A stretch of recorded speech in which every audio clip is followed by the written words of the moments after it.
Welcome to Gray Overload. I'm Anthony, and CES had some more announcements that I was interested in, which was the OLED updates to LG's lineup, and then Samsung coming out with their QD line of TVs as well. Now, first off, we'll go through the LG announcement or some of it and touch on a few things because I'm actually pretty excited about what they overall did here. They have this OLED Evo Galaxy Edition, which is their brightest OLED. Sometimes OLED aren't that bright, and this is supposed to have this brightness booster. You know, they're using a WLED, which is a white OLED on the back panel, and this is also going to be started included in some of their C2 models. Now, the G series will have a slightly better panel, Evo panel, from what I'm understanding. Correct me if I'm wrong in the comments, but there is going to be some benefit there. And as it sees here, conventional OLED models, not including the 42 and 48 inch C2. So the older or the smaller C2s will not have this Evo panel.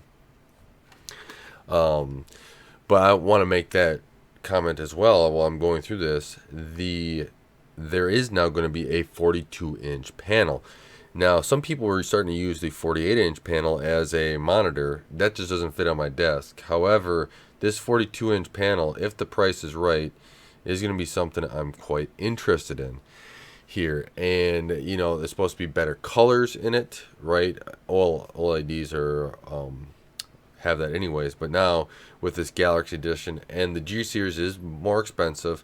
I didn't see prices even on the 42 inch C series, but this is LG trying to go through and really kind of push it forward. One other thing I like that they went through with the G series is that they have it on a stand as well. So not this artistic stand, but they actually have one swivel stand that you can actually put on, well, like I would put it on, is a entertainment center. So I like that they moved it here.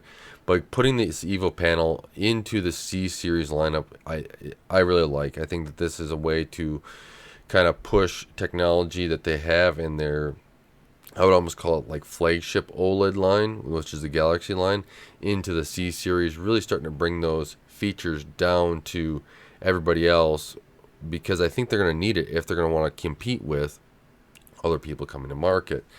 Now, some of those people are Samsung, right? Samsung has a lot of stuff to, a lot of R&D. They've been doing a lot of OLED stuff as well. And this is the Quantum Dot. I would have to say I would really enjoy to be able to compare these two, the LG Evo panel G1 or the G series versus this Quantum Dot that they have. They've already talked about Quantum Dot, but this is a little bit different, right? It has the Quantum Dot layer, which is a range of colors, as you can see, you know, right here, that basically, as the light shines through the emitter layer, you view on the screen, right? And just to read through this here, the Samsung Quantum Dot display uses a blue OLED material, which has the strongest light energy. As the light emitter is shined through or achieves relative brightness illuminations than conventional displays. So this is actually supposed to be brighter than the white OLEDs that is on the LG models. So this is where it starts becoming really interesting, because they're using two different wavelengths of light to be able to achieve this OLED or these OLED displays. And being able to compare of which one is better is going to be, you know, something that's probably going to be a huge selling point to people. So if somebody has both of these and is going to review them side by side, I'm definitely going to check that out. Now, they do go in and base of what quantum dots are here. They're from 2 to 10 nanometers. You know, basically, as the light comes through, right, they're going to be shining different things depending upon which ones are on. They do say that the quantum dot is a much better wider color gamut, which, if that's true, compared to now they're comparing this to a conventional display.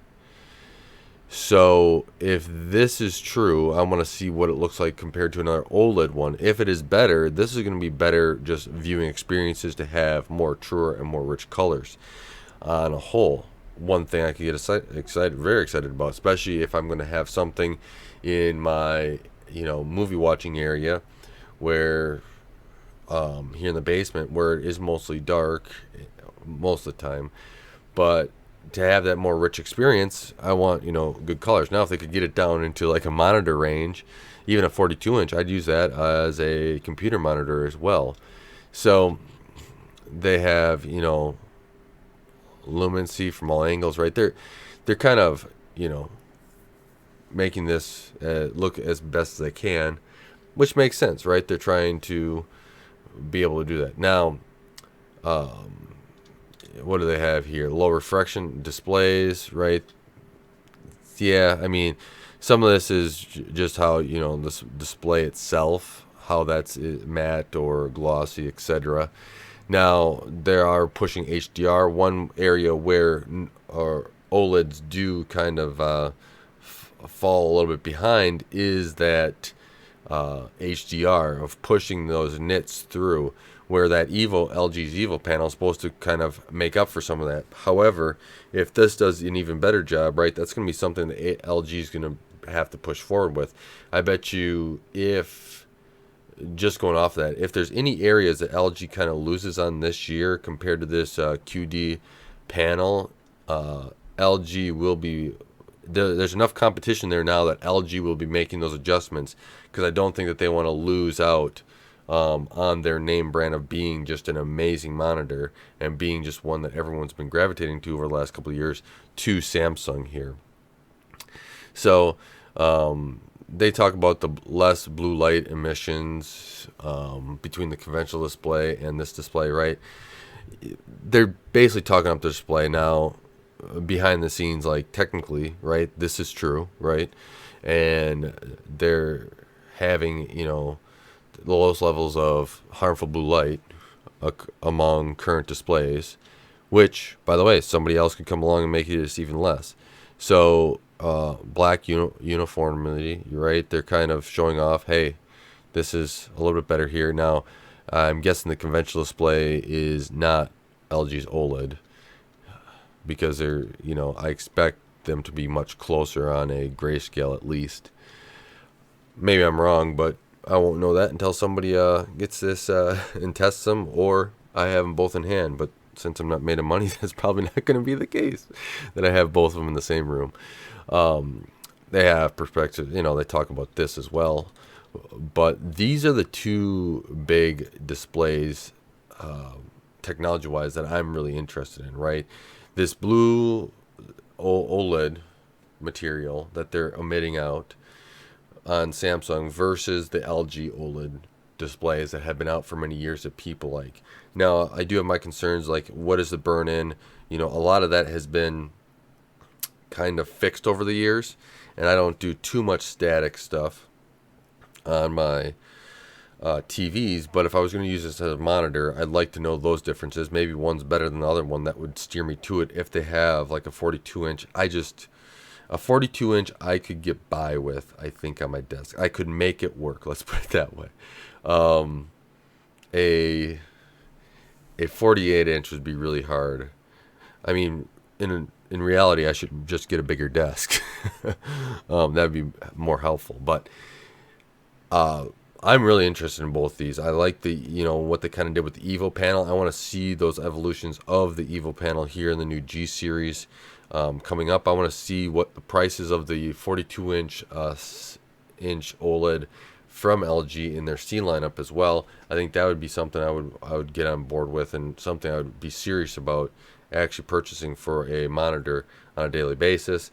And then this quantum dot, I don't know when exactly it's going to be released. I didn't quite get that from what I've been reading so far, but it's sometime this year. And if they get this out and it is rock solid, LG's gonna have to think of something to be able to go beyond that and best it if it's going to be truly that much better that Samsung's talking it out to be, so that people will gravitate back to LG. And you know, there's a lot of things you can do with a lot of the technology discoveries that they're making here in this TV space and OLED space. So with that, let me know what your thoughts are. I'd love to test these two panels out. If you are able to, if you test out both these panels, let me know what your thoughts are. Maybe I'll have to actually go into a store to be able to see the differences. You know, that's not that's something that I haven't done in a long time, but I'm willing to check them out to see what's kind of different. And one of these days, I do have to upgrade my TV. My main TV that we watch movies on is only 49-inch LG, an older LED. So OLED's supposed to be the next jump up that everyone can kind of appreciate. But let me know what your thoughts are. Let me know if you have any questions or comments on this as well. I really thank you guys for making it to the end of the video and helping support Gray Overload. I really appreciate it. You guys are great. And until next time, God bless, and don't forget to like, share, and subscribe.